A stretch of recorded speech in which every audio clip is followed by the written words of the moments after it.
Hello friends, very good morning. कैसे हैं आप सब? उम्मीद करता हूं अच्छे होंगे और अपनी तैयारी को कंटिन्यू कर रहे होंगे सही डायरेक्शन में। स्टार्ट करते हैं आज का यह सेशन। इस सेशन में हम बात करेंगे यहाँ पे टेंडर सिस्टम के बारे में, different methods of obtaining tenders क्या हैं, और साथ में टेंडर नोटिसेस या इनविटेशन ऑफ टेंडर्स के बारे में भी हम बात करेंगे। तो वीडियो को स्टार्ट करने से पहले मेरी आप सभी से दरख्वास्त है कि वीडियो को लाइक करें और चैनल पर नए हैं तो चैनल को सब्सक्राइब कर दें, साथ में बेल आइकॉन को प्रेस कर दें जिससे वीडियो की नोटिफिकेशन आप तक टाइमली पहुंच सके।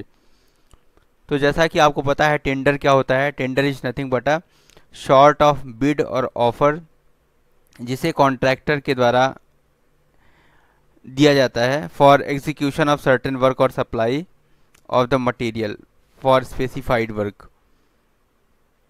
ठीक है, तो किसी भी वर्क को कंप्लीट करना है, एग्जीक्यूट करना है, या किसी मटेरियल की सप्लाई कराना है किसी स्पेसिफाइड वर्क के लिए, तो कुछ स्पेसिफिक कंडीशंस और टाइम लिमिट के साथ जो है तो यह ऑफर कॉन्ट्रैक्टर द्वारा दिया जाता है। इसे हम टेंडर कहते हैं।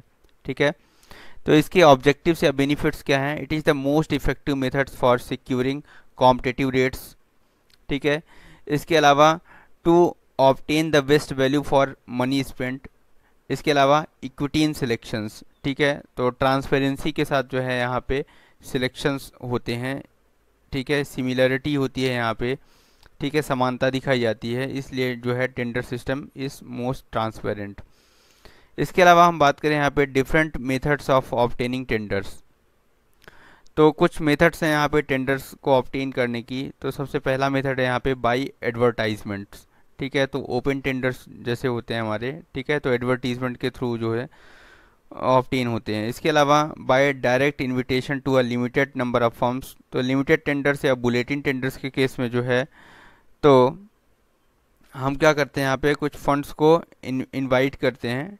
ठीक है, इसके अलावा अगर हम बात करें तो by invitation to one firm only, that is a single tender. तो सिंगल टेंडर के केस में जो होता है यहाँ पे वह हम केवल एक फर्म को इनवाइट करते हैं। इसके अलावा यहाँ पे एक नोट के तौर पे है कि procurement of common use goods and services through GeM is mandatory for goods and services available in GeM. ठीक है, तो यह जेम क्या वाला है? GeM is nothing but a government e marketplace, जिसे 2016 में डीजीएसएनडी को रिप्लेस करके स्टार्ट किया गया। तो गवर्नमेंट, यह बेसिकली क्या है, एक ओपन प्लेटफॉर्म है जहाँ पे जो भी गुड्स और सर्विसेज हैं, ठीक है, तो उनका प्रोक्योरमेंट किया जाता है। ठीक है, तो यह एक कॉन्टैक्टलेस, पेपरलेस एक प्लेटफॉर्म है। ठीक है, basically it is on government on non profit companies हैं जो कि under ministry of commerce and industries आती है। ठीक है, तो इसने डीजीएसएनडी को रिप्लेस करके इसको स्टार्ट किया गया है। ठीक है, तो यहाँ पे procurement of common use goods and services through GeM is mandatory. देखिए यहाँ पे काफ़ी इंपॉर्टेंट है। तो इसने ट्रांसपेरेंसी बढ़ाने में काफ़ी हेल्प करी है जेम ने। तो it is mandatory for goods and services available in GeM. ठीक है, तो उसका प्रोक्योरमेंट हमें यहीं से करना होता है। इसके अलावा हम बात करें यहाँ पे इनविटेशन ऑफ टेंडर्स की, तो काफ़ी इम्पॉर्टेंट पार्ट है यह। इनविटेशन ऑफ टेंडर्स में देखिए यहाँ पे टेंडर्स, इसकी एक एक लाइन काफ़ी इंपॉर्टेंट है, इसलिए इस वीडियो को ध्यान से सुनिएगा, स्पेशली यहाँ से।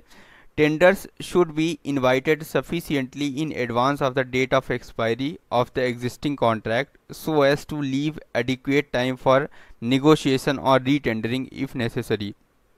ठीक है, तो यहाँ पे ये बोला जा रहा है कि जब भी हम टेंडर इनवाइट करते हैं तो उस केस में जो भी बिडर है, ठीक है, या फिर जो भी निगोशिएटर है, तो उसके लिए क्या है, सफिशिएंट टाइम होना चाहिए।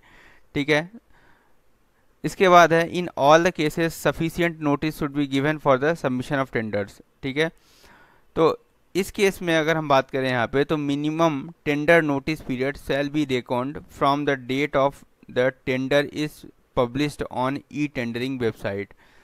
तो यहाँ पे टेंडर नोटिस पीरियड किसको माना जाएगा? तो टेंडर नोटिस पीरियड वह टाइम होगा या वह डेट होगी जिस डेट को वह ई टेंडरिंग वेबसाइट पर उसे पब्लिश कर दिया जाएगा। ठीक है, तो in case of large work should not be less than 21 days.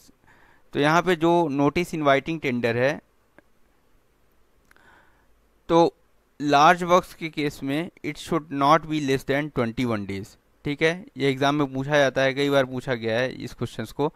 इसके अलावा यह 21 डेज का लिमिट है, बट कुछ सर्टेन कंडीशंस के साथ है यह।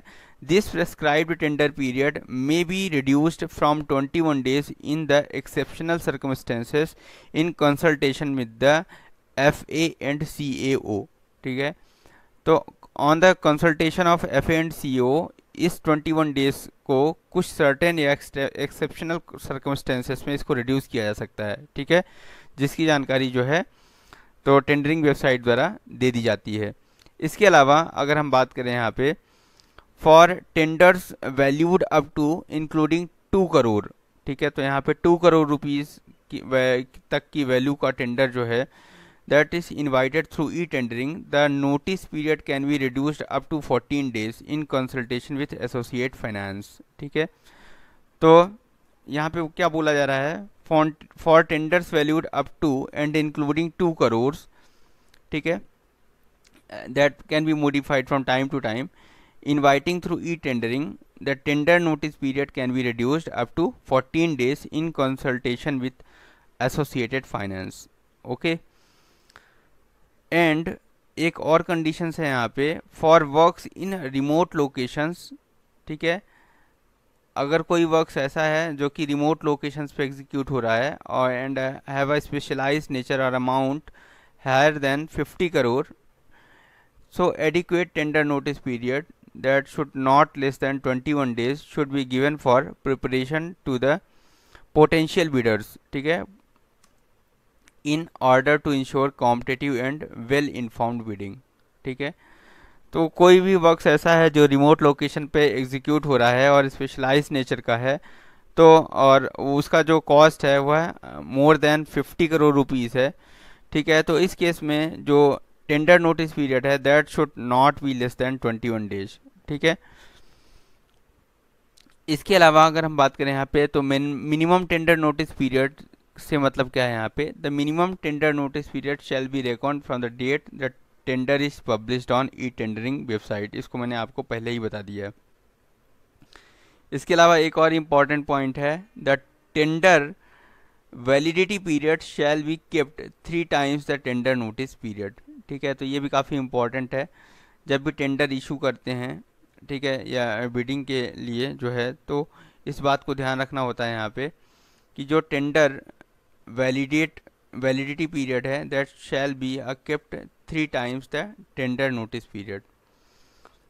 एक और इम्पॉर्टेंट पॉइंट है यहाँ पे, अगर हम बात करें यहाँ पे कि in case of supply contract के केस में the minimum time period for tender opening is 21 days and the corresponding time limit for global tender is 30 days। ठीक है, तो सप्लाई कॉन्ट्रैक्ट्स की बात करें अगर यहाँ पे, तो जो मिनिमम टाइम लिमिट है फॉर टेंडर ओपनिंग वह 21 डेज़ का है, और यही time limit for global tender के लिए 30 days है from the date the tender is published on e procurement website. तो काफ़ी इंपॉर्टेंट है ये पॉइंट भी।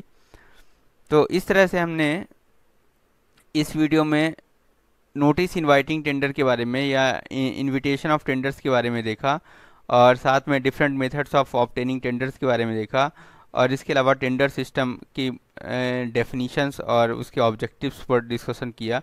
वीडियो अगर अच्छा लगा हो तो प्लीज़ वीडियो को लाइक करें, चैनल पर नए हैं तो चैनल को सब्सक्राइब करें। Thanks for watching this video, have a nice day.